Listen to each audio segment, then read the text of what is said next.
मुंबई की आसमान छूती इमारतों के बीच मालाबार हिल में एक आलीशान बंगला था जिसका नाम था वर्मा मैंशन। इस घर की दीवारें दौलत और गुरूर की कहानी कहती थीं। घर के मालिक थे रमेश वर्मा, 45 साल के एक कामयाब बिजनेस टाइकून जिनके लिए पैसा ही भगवान था और इंसानियत सिर्फ एक शब्द। उनकी पत्नी थी सुनीता, 40 साल की एक शांत और सुलझी हुई महिला, और उनका इकलौता बेटा था रोहन, जो अमेरिका में पीआरएच रहा था। रमेश की दुनिया इसी बंगले और अपने करोड़ों के कारोबार तक सीमित थी। लेकिन इस चमक दमक से सैकड़ों किलोमीटर दूर उत्तर प्रदेश के एक छोटे से गांव बिसरख में एक कच्चा मकान था जहां रमेश का छोटा भाई विकास रहता था। 35 साल का विकास अपने बड्ढे भाई के बिल्कुल विपरीत था। सीधा सादा, दिल का साफ और अपनी छोटी सी दुनिया में खुश रहने वाला। उसके पास दौलत नहीं थी, पर रिश्तों की अमानत थी। उसकी बूढ़ी माँ, पत्नी राधा और 2 छोटे बच्चे ही उसकी पूरी कायनात थे। रमेश सालों से अपने गांव नहीं गया था। उसे अपनी गरीबी और अपने सीधे सादे भाई से शर्म आती थी। वो कभी कभार त्योहारों पर कुछ पैसे भेज देता था और समझता था कि उसका फर्ज पूरा हो गया। विकास ने कभी कोई शिकायत नहीं की। उसके लिए बद्धा भाई पिता समान था, चाहे वो बात करे या ना करे। सब कुछ अपनी रफ्तार से चल रहा था। लेकिन एक दिन वर्मा मैंशन पर कयामत टूट पड़ी। सुनीता, जो कुछ दिनों से बीमार चल रही थी, अचानक बाथरूम में बेहोश होकर गिर पड़ी। उसे तुरंत शहर के सबसे बड़े अस्पताल में भर्ती कराया गया। डॉक्टरों ने कई टेस्ट किए और जो रिपोर्ट आई उसने रमेश के पैरों तले जमीन खिसका दी। डॉक्टर ने अपने केबिन में रमेश से कहा, मिस्टर वर्मा, आपकी पत्नी की दोनों किडनियां फेल हो चुकी हैं। उन्हें बचाने के लिए हमें तुरंत किडनी ट्रांसप्लांट करना होगा। रमेश का चेहरा सफेद पडीडीएच गया। डॉक्टर, कुछ भी कीजिए, दुनिया का सबसे अच्छा इलाज कीजिए, पैसे की चिंता मत कीजिए। डॉक्टर ने गहरी सांस लेते हुए कहा, पैसों से किडनी नहीं खरीदी जा सकती मिस्टर वर्मा। आपको कोई डोनर ढूंढना होगा। परिवार में किसी का मैच हो जाए तो सबसे अच्छा है। रमेश ने तुरंत अपना टेस्ट करवाया, पर उसका ब्लड ग्रुप मैच नहीं हुआ। उसके दूर दूर के रिश्तेदारों में भी कोई डोनर नहीं मिला। हफ्तों बीत गए। सुनीता की हालत डायलिसिस पर बिगड़ती जा रही थी। उसका हंसता खेलता चेहरा पीला पड़ चुका था और शरीर कमजोर। रमेश, जो हमेशा हर चीज को पैसे से तौलता था, आज पहली बार खुद को लाचार महसूस कर रहा था। उसकी सारी दौलत, सारी ताकत उसकी पत्नी की एक सांस भी नहीं खरीद पा रही थी। एक रात हताश होकर अस्पताल के कॉरिडोर में बैठा रमेश अपनी फोन बुक देख रहा था। तभी उसकी नजर एक नाम पर पड़ी, विकास। एक ऐसा नाम जिसे वो सालों से भूल चुका था। एक पल को उसके अंदर का घमंड जागा, मैं उस गंवार से मदद मांगूंगा।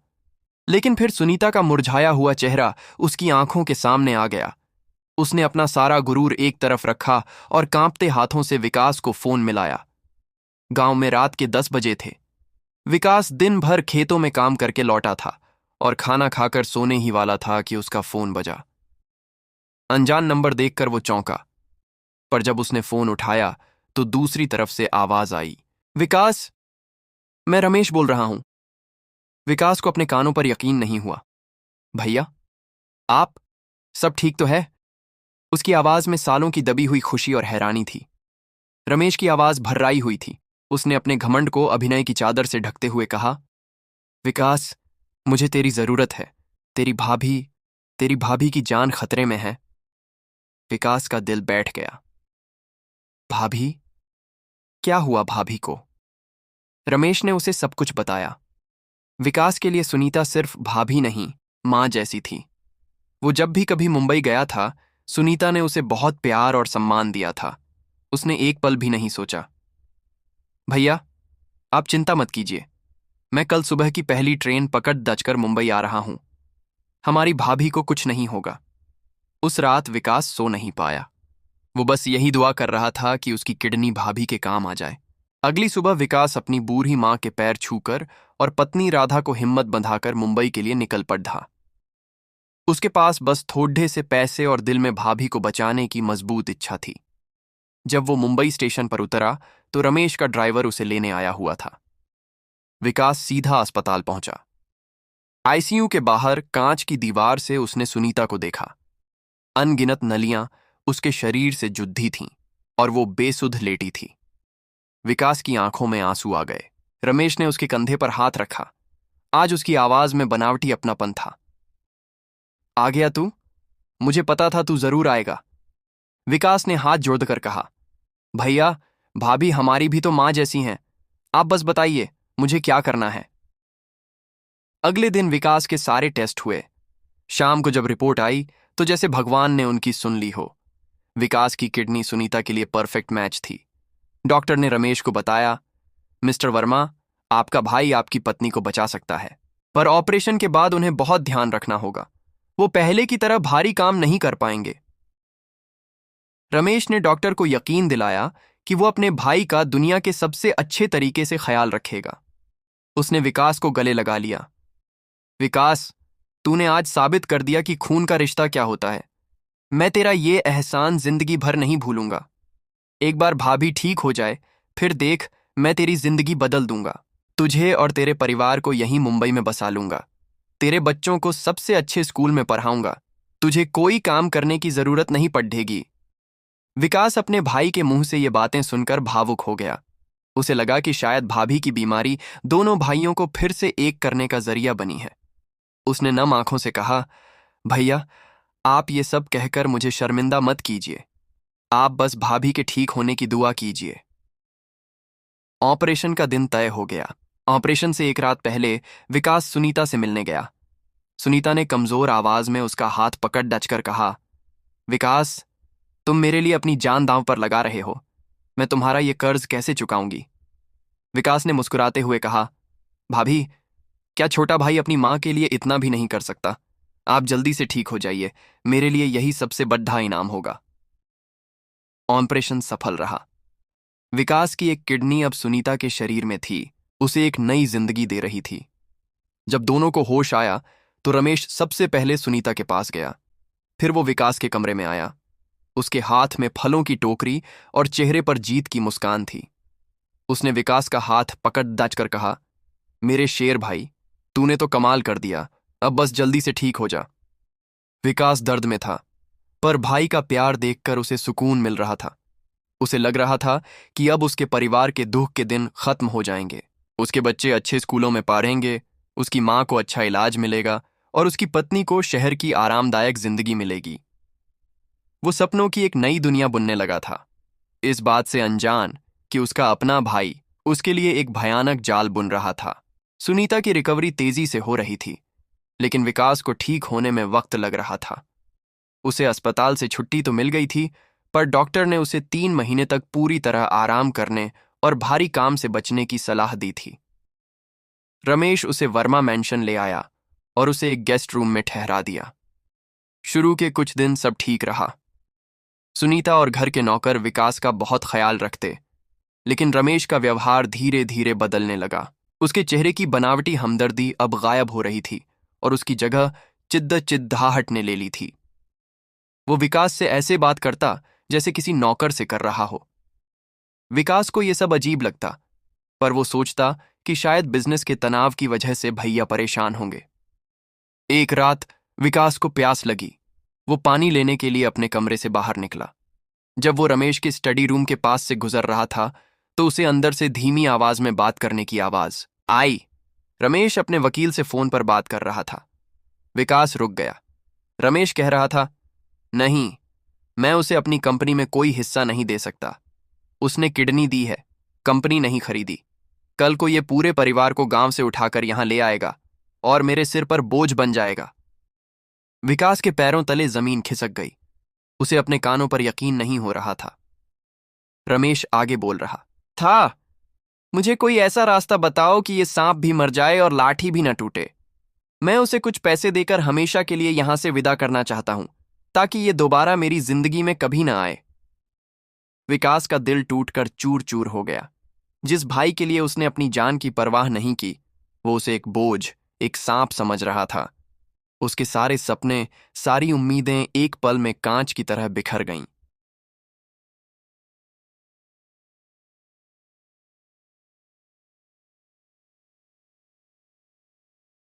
वो चुपचाप अपने कमरे में लौट आया और पूरी रात रोता रहा। अगले दिन रमेश उसके कमरे में आया। उसके चेहरे पर एक मक्कार मुस्कान थी। उसने एक लिफाफा विकास की तरफ बढ़ाते हुए कहा, ये ले विकास, इसमें 5 लाख रुपए हैं तेरी इस मदद के लिए। अब तू अपने गांव वापस लौट जा, यहां शहर की हवा तुझे रास नहीं आएगी। विकास ने कांपते हाथों से लिफाफे को देखा। उसकी आंखों में आंसू नहीं, सिर्फ एक सवाल था। भैया, आपने तो कहा था। रमेश ने उसकी बात बीच में ही काट दी। क्या कहा था मैंने? अरे वो तो उस वक्त की बात थी। 5 लाख रुपए कम नहीं होते विकास। तेरे गांव में इतनी रकम से तू राजाओं की तरह रहेगा। अब ज्यादा सोच मत। कल सुबह की तेरी ट्रेन की टिकट भी करवा दी है मैंने। विकास की आत्मा तक कांप गई। उसे समझ आ गया था कि उसका भाई कितना बद्धा धोखेबाज है। उसने लिफाफा वापस रमेश की तरफ बढ़ा दिया। मुझे आपके पैसे नहीं चाहिए भैया, मैं तो बस आपका प्यार और अपनापन चाहता था। रमेश हंस पड़ा। प्यार? अपनापन? ये सब फिल्मी बातें हैं विकास। हकीकत की दुनिया में पैसा बोलता है। और सुन, अगर तूने सुनीता को कुछ बताने की कोशिश की या यहां रुकने की जिद की तो अंजाम बहुत बुरा होगा। मैंने तेरे नाम का एक चोरी का केस तैयार करवा रखा है। 1 मिनट लगेगा तुझे पुलिस के हवाले करने में। यह सुनकर विकास पत्थर बन गया। उसे एहसास हो गया कि वो एक सोने के पिंजरे में कैद है, जहां से निकलना ही उसके लिए बेहतर है। उसने सिर झुका लिया। अगले दिन जब सुनीता सो रही थी, रमेश ने विकास को घर से बाहर निकाल दिया। चल निकल अब, और दोबारा इस घर की तरफ शक्ल मत दिखाना। विकास टूटे हुए दिल और खाली हाथ के साथ स्टेशन की तरफ चल पड़ा। मुंबई की ऊंची इमारतें उसे मुंह चिढ़ा रही थीं। वो ट्रेन में बैठा, लेकिन उसकी आत्मा वर्मा मैंशन में ही छूट गई थी, अपने भाई के विश्वासघात के नीचे कुचली हुई। जब विकास गांव लौटा तो उसकी हालत देखकर मां और पत्नी का दिल दहल गया। उसका चेहरा पीला और शरीर कमजोर था। उसने उन्हें पूरी सच्चाई नहीं बताई, बस इतना कहा कि शहर का माहौल उसे पसंद नहीं आया और भैया ने कुछ पैसे देकर उसे वापस भेज दिया है। मां को उसकी बातों पर यकीन नहीं हुआ, पर वो चुप रहीं। विकास के लिए गांव में जिंदगी अब पहले से भी ज्यादा मुश्किल हो गई थी। ऑपरेशन की वजह से वो खेतों में मेहनत का काम नहीं कर पाता था। घर की जमा पूंजी उसके मुंबई जाने और इलाज में खर्च हो चुकी थी। परिवार पर गरीबी का साया और गहराने लगा। कभी कभी तो घर में 2 वक्त की रोटी भी मुश्किल हो जाती। विकास अंदर ही अंदर घुटता रहता। भाई का धोखा और अपनी बेबसी उसे किसी दीमक की तरह खाए जा रही थी। उधर मुंबई में सुनीता पूरी तरह ठीक हो चुकी थी। उसने कई बार रमेश से विकास के बारे में पूछा। रमेश ने बड्ढी सफाई से एक झूठी कहानी गढ़ दी। सुनीता, मैं तो उसे यहीं रखना चाहता था। मैंने उसे बिजनेस में पार्टनरशिप भी ऑफर की, पर वो तो लालची निकला। कहने लगा, मैंने किडनी दी है, मुझे आधी प्रॉपर्टी चाहिए। जब मैंने मना किया तो वो 5 लाख रुपए लेकर चला गया और धमकी दी कि अब कभी वापस नहीं आएगा। मतलबी इंसान है वो। सुनीता को सुनकर बहुत दुख हुआ। उसे विश्वास नहीं हो रहा था कि विकास ऐसा कर सकता है, पर पति की बात पर यकीन करने के अलावा उसके पास कोई चारा नहीं था। धीरे धीरे वो भी अपनी जिंदगी में मसरूफ हो गई और विकास उसकी यादों में कहीं धुंधला गया। वक्त बीतता गया। 1 साल, 2 साल, 5 साल गुजर गए। इन 5 सालों में विकास की दुनिया पूरी तरह उद्धह चुकी थी। गरीबी और इलाज की कमी के चलते उसकी बूढ़ी मां चल बसी। वो अपनी मां को बचाने के लिए कुछ नहीं कर सका। ये दर्द उसे हर पल सालता था। उसका कच्चा घर बारिश में और भी जर्जर हो गया था। बच्चे बड्ढे हो रहे थे, पर उन्हें अच्छी शिक्षा देना तो दूर, पेट भर खाना खिलाना भी एक चुनौती थी।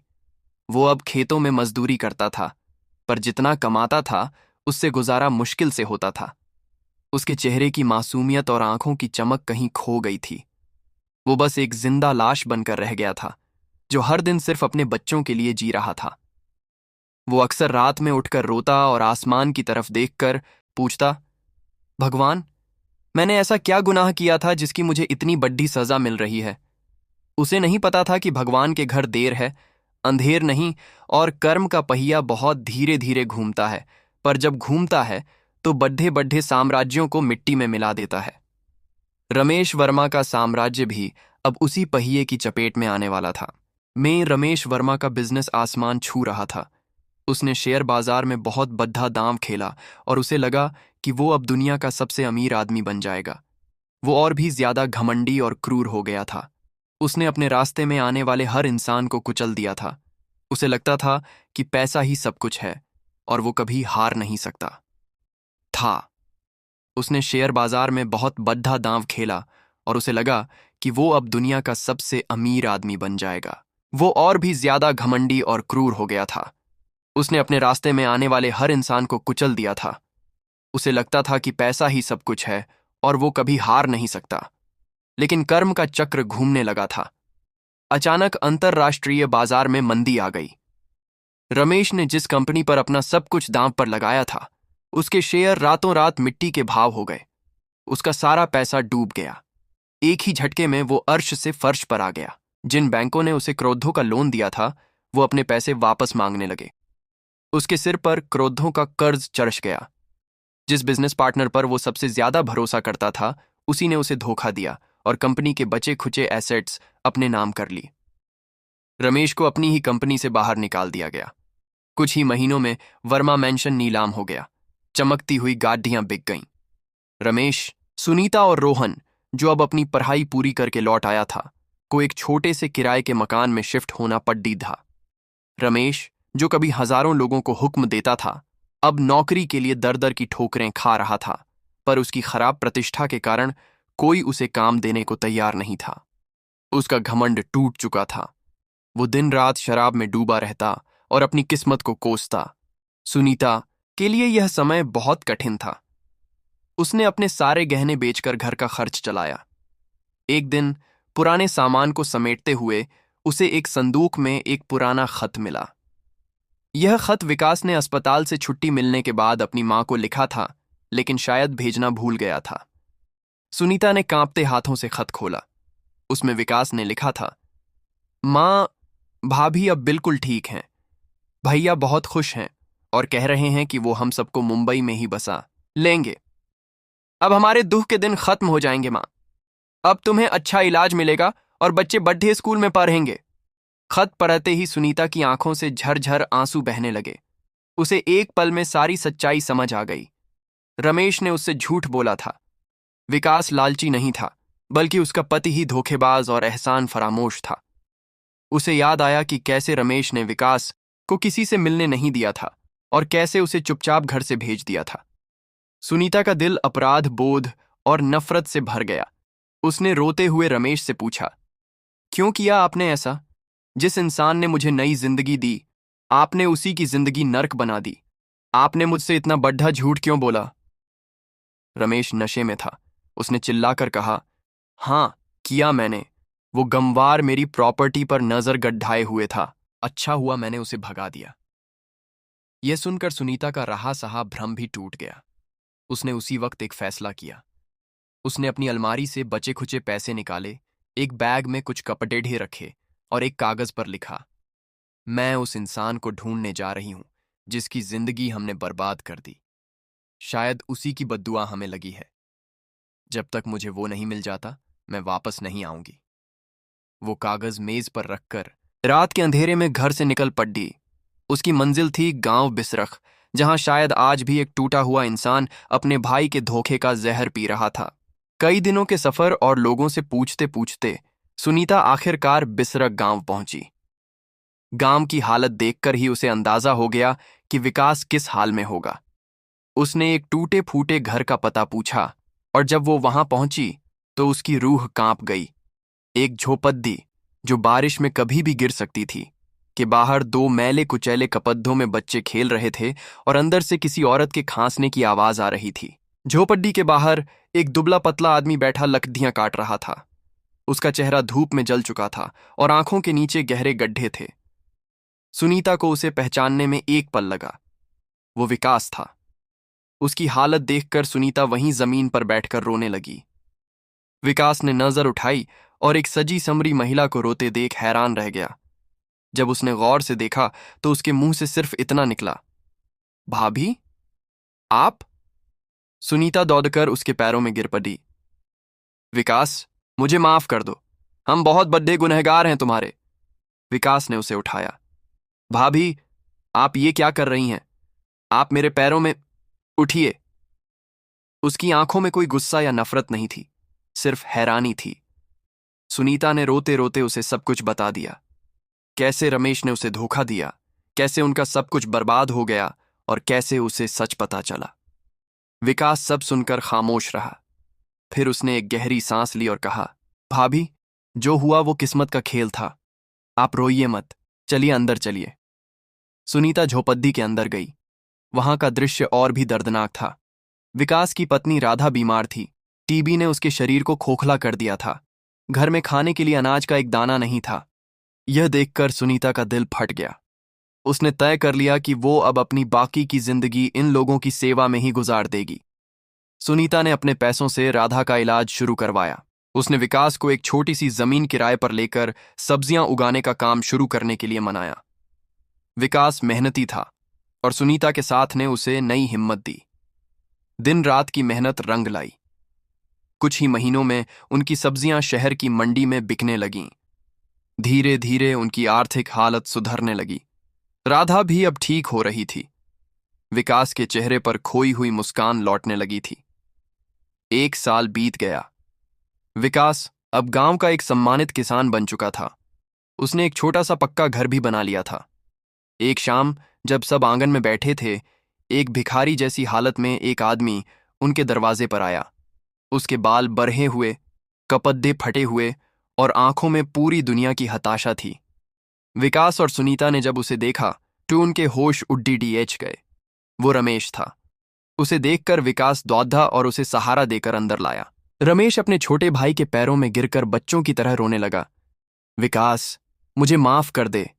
मैंने तेरे साथ बहुत बड़ा पाप किया है। मैं दर दर की ठोकरें खा रहा हूं। मुझे माफ कर दे मेरे भाई। विकास ने उसे उठाया और गले से लगा लिया। उसकी आंखों में भी आंसू थे। भैया, आप बड्ढे हैं। माफी मत मांगिए। जो हुआ उसे भूल जाइए। ये घर भी आपका ही है। उस दिन रमेश को एहसास हुआ कि असली दौलत पैसा या बंगला नहीं, बल्कि एक प्यार करने वाला परिवार होता है। सुनीता और विकास ने उसे माफ कर दिया और उसे अपने साथ रख लिया।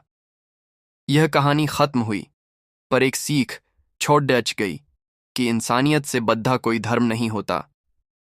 जब आप किसी के साथ अच्छा करते हैं तो वो लौटकर आपके पास जरूर आता है, और जब आप किसी के साथ बुरा करते हैं तो कर्म आपका पीछा कभी नहीं छोड़ता।